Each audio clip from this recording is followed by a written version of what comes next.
ओम गण गणपतिये नमः। ओम नारायणाय विद्महे वासुदेवाय धीमहि तन्नो विष्णु प्रचोदयात्। श्री पद्मापति नारायण जी की जय। आप सभी श्रोताओं को माँ की धरोहर चैनल पर स्वागत है। आज मैं आपको देवशयनी या पद्मा एकादशी का महत्तम व कथा सुनाऊंगी। आपको अच्छी लगे तो अपने सगे संबंधियों व मित्रों के साथ शेयर करें। धर्मराज युधिष्ठिर ने कहा, हे केशव, आषाढ़ शुक्ल एकादशी का क्या नाम है? इस व्रत के करने की विधि क्या है और किस देवता का पूजन किया जाता है? श्री कृष्ण कहने लगे कि हे युधिष्ठिर, जिस कथा को ब्रह्मा जी ने नारद जी से कहा था वही मैं तुमसे कहता हूँ। एक समय नारद जी ने ब्रह्मा जी से यही प्रश्न किया था। तब ब्रह्मा जी ने उत्तर दिया कि हे नारद, तुमने कलियुगी जीवों के उद्धार के लिए बहुत उत्तम प्रश्न किया है, क्योंकि देवशयनी एकादशी का व्रत सब व्रतों में उत्तम है। इस व्रत से समस्त पाप नष्ट हो जाते हैं और जो मनुष्य इस व्रत को नहीं करते वे नरकगामी होते हैं। इस व्रत के करने से भगवान विष्णु प्रसन्न होते हैं। इस एकादशी का एक नाम पद्मा एकादशी भी है। अब मैं तुमसे एक पौराणिक कथा कहता हूँ, तुम मन लगाकर सुनो। सूर्यवंश में मांधाता नाम का एक चक्रवर्ती राजा हुआ, जो सत्यवादी और महान प्रतापी था। वह अपनी प्रजा का पुत्र की तरह पालन किया करता था। उसकी सारी प्रजा धन धान्य से भरपूर और सुखी थी। एक समय उसके राज्य में अकाल पड़ गया। राज्य में 3 वर्ष तक वर्षा ही नहीं हुई और अकाल पड़ गया। प्रजा अन्न की कमी के कारण अत्यंत दुखी हो गई। अन्न के ना होने से राज्य में यज्ञ आदि भी बंद हो गए। एक दिन प्रजा राजा के पास जाकर कहने लगी कि हे राजा, सारी प्रजा मर रही है, इसलिए हे राजन, कोई ऐसा उपाय बताओ जिससे प्रजा का कष्ट दूर हो। राजा मानधाता कहने लगे कि आप लोग ठीक कह रहे हैं, वर्षा से ही अन्न उत्पन्न होता है। आप लोग वर्षा ना होने से अत्यंत दुखी हो। मैं आप लोगों के दुख को समझता हूँ और उसको दूर करने का उपाय सोचता हूँ। ऐसा कहकर राजा कुछ सेना साथ लेकर वन की तरफ चल दिया। वह अनेक ऋषियों के आश्रम में भ्रमण करता हुआ अंत में ब्रह्मा जी के पुत्र अंगिरा ऋषि के आश्रम में पहुंचा। वहां राजा ने घोड़े से उतरकर अंगिरा ऋषि को प्रणाम किया। मुनि ने राजा को आशीर्वाद देकर कुशल क्षेम के पश्चात उनसे आश्रम में आने का कारण पूछा। राजा ने हाथ जोड़कर विनीत भाव से कहा कि हे भगवान, सब प्रकार से धर्म पालन करने पर भी मेरे राज्य में अकाल पड़ गया है। इससे प्रजा अत्यंत दुखी है। राजा के पापों के प्रभाव से ही प्रजा को कष्ट होता है, ऐसा शास्त्रों में कहा है। जब मैं धर्मानुसार राज्य करता हूँ तो मेरे राज्य में अकाल कैसे पड़ गया, इसके कारण का पता मुझको अभी तक नहीं चल पाया है। अब मैं आपके पास इसी संदेह को निवृत्त कराने के लिए आया हूँ। कृपा करके मेरे इस संदेह को दूर कीजिए, साथ ही प्रजा के कष्ट को दूर करने का कोई उपाय बताइए। इतनी बात सुनकर ऋषि कहने लगे कि हे राजन, ये सतयुग सब युगों में उत्तम है। इसमें धर्म के चारों चरण सम्मिलित हैं, अर्थात इस युग में धर्म की सबसे अधिक उन्नति हुई है। लोग ब्रह्म की उपासना करते हैं और केवल ब्राह्मणों को ही वेद पढ़ने का अधिकार है। ब्राह्मण ही तपस्या करने का अधिकार रख सकते हैं, परंतु आपके राज्य में एक शूद्र तपस्या कर रहा है। इसी दोष के कारण आपके राज्य में वर्षा नहीं हो रही है। इसलिए यदि आप प्रजा का भला चाहते हो तो उस शूद्र का वध कर दो। इस पर राजा कहने लगा कि महाराज, मैं उस निरपराध तपस्या करने वाले शूद्र को कभी नहीं मार सकता हूँ। आप इस दोष से छूटने का कोई दूसरा उपाय बताइए। तब ऋषि कहने लगे कि हे राजन, यदि तुम अन्य उपाय जानना चाहते हो तो सुनो। आषाढ़ मास की शुक्ल पक्ष की पद्मा नाम की एकादशी का विधि पूर्वक व्रत करो। व्रत के प्रभाव से तुम्हारे राज्य में वर्षा होगी और प्रजा सुख प्राप्त करेगी, क्योंकि इस एकादशी का व्रत सब सिद्धियों को देने वाला है और समस्त उपद्रवों को नाश करने वाला है। इस एकादशी का व्रत तुम प्रजा, सेवक तथा मंत्रियों सहित करो। और मुनि के इस वचन को सुनकर राजा अपने नगर को वापस आया और उसने विधि पूर्वक पद्मा एकादशी का व्रत किया। इस व्रत के प्रभाव से वर्षा हुई और प्रजा को सुख पहुंचा। अतः इस मास की एकादशी का व्रत सब मनुष्यों को करना चाहिए। आषाढ़ शुक्ल पक्ष में शयनी एकादशी के दिन जिन्होंने कमल पुष्प से कमल लोचन भगवान विष्णु का पूजन तथा एकादशी का उत्तम व्रत किया है, उन्होंने तीनों लोकों और तीनों सनातन देवताओं का पूजन कर लिया। हरिशयनी एकादशी के दिन विष्णु जी का स्वरूप राजा बलि के यहाँ रहता है और दूसरा क्षीर सागर में शेषनाग की सैया पर तब तक शयन करता है जब तक आगामी कार्तिक की एकादशी नहीं आ जाती। अतः आषाढ़ शुक्ला एकादशी से लेकर कार्तिक शुक्ला एकादशी तक मनुष्य को भली भांति धर्म का आचरण करना चाहिए। जो मनुष्य इस व्रत का अनुष्ठान करता है वह परम गति को प्राप्त होता है। इस कारण यत्न पूर्वक इस एकादशी का व्रत करना चाहिए। एकादशी की रात में जागरण करके शंख, चक्र और गदा धारण करने वाले भगवान विष्णु की भक्ति पूर्वक पूजा करनी चाहिए। ऐसा करने वाले पुरुष के पुण्य की गणना करने में चतुर्मुख ब्रह्मा जी भी असमर्थ हैं। राजन, जो इस प्रकार भोग और मोक्ष प्रदान करने वाले सर्व पापहारी एकादशी के उत्तम व्रत का पालन करता है, वे जाति का चांडाल होने पर भी संसार में सदा विष्णु जी का प्रिय होता है। जो मनुष्य दीपदान, पलाश के पत्ते पर भोजन और व्रत करते हुए चौमासा व्यतीत करते हैं, वे श्री हरि के प्रिय हैं। चौमासे में भगवान विष्णु सोए रहते हैं, इसलिए मनुष्य को भूमि पर शयन करना चाहिए। सावन में साग, भादों में दही, क्वार में दूध और कार्तिक में दाल का त्याग कर देना चाहिए। अथवा जो चौमासी में ब्रह्मचर्य का पालन करता है, वह परम गति को प्राप्त होता है।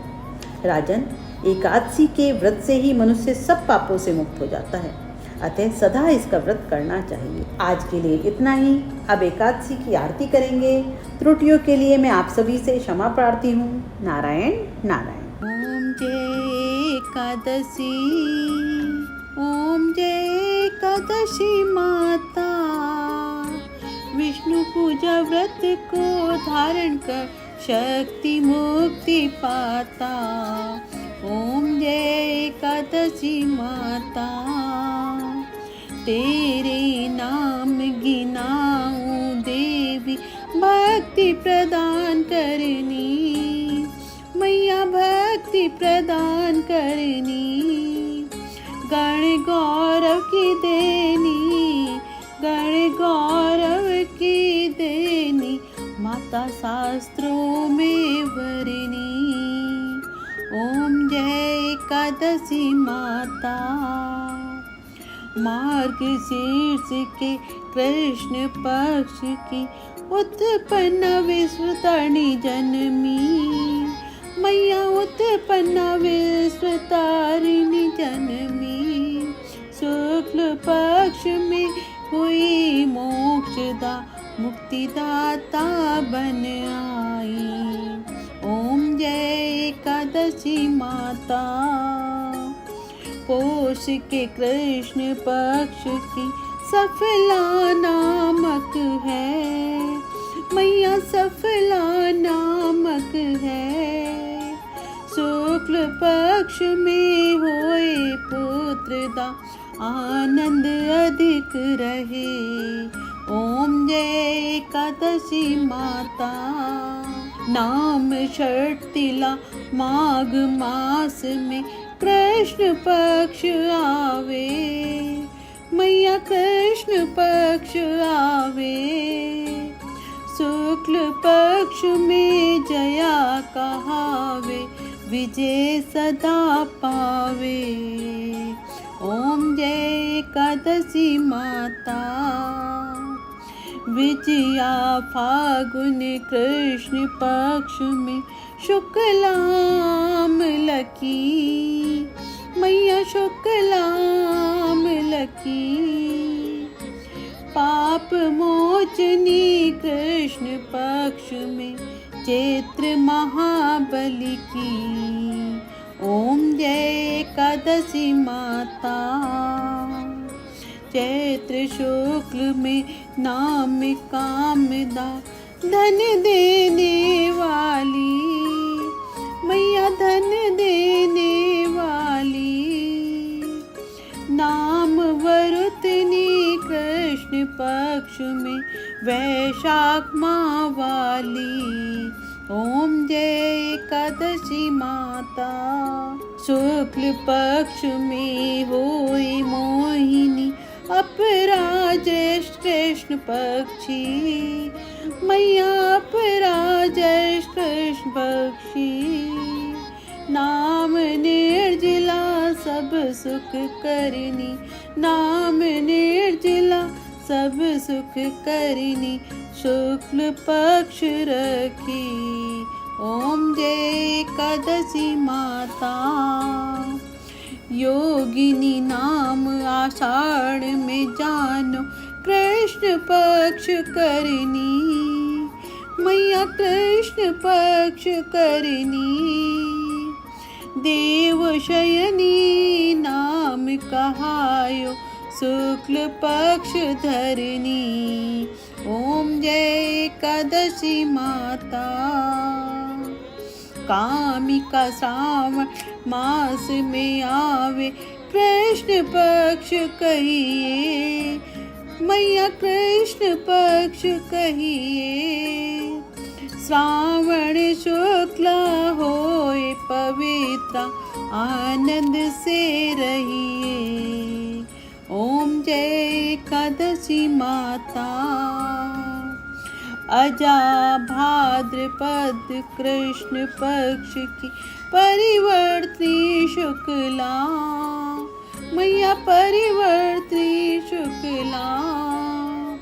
इंद्राश्विनी कृष्ण पक्ष में व्रत से भवसागर निकला। ओम जय एकादशी माता।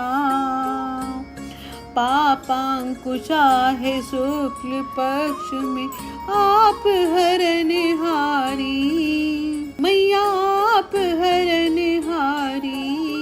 रमा मास कार्तिक में आवे सुखदायक भारी।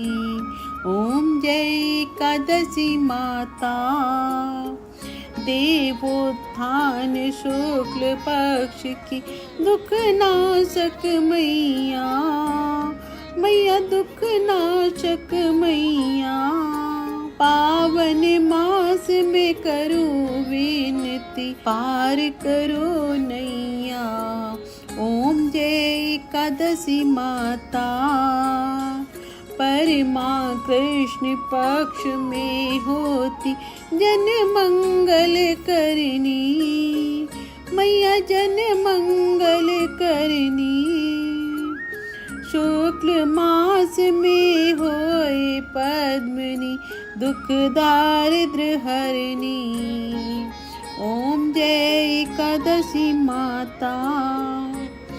जो कोई आरती एकादशी की भक्ति सहित गावे, मैया भक्ति सहित गावे। जन गुरु दिता स्वर्ग का वासा निश्चय वह पावे। ओम जय एकादशी माता। ओम जय एकादशी। ओम जय एकादशी माता। विष्णु पूजा व्रत को धारण कर शक्ति मुक्ति पाता। ओम जय एकादशी माता। आज के लिए इतना ही। नारायण नारायण।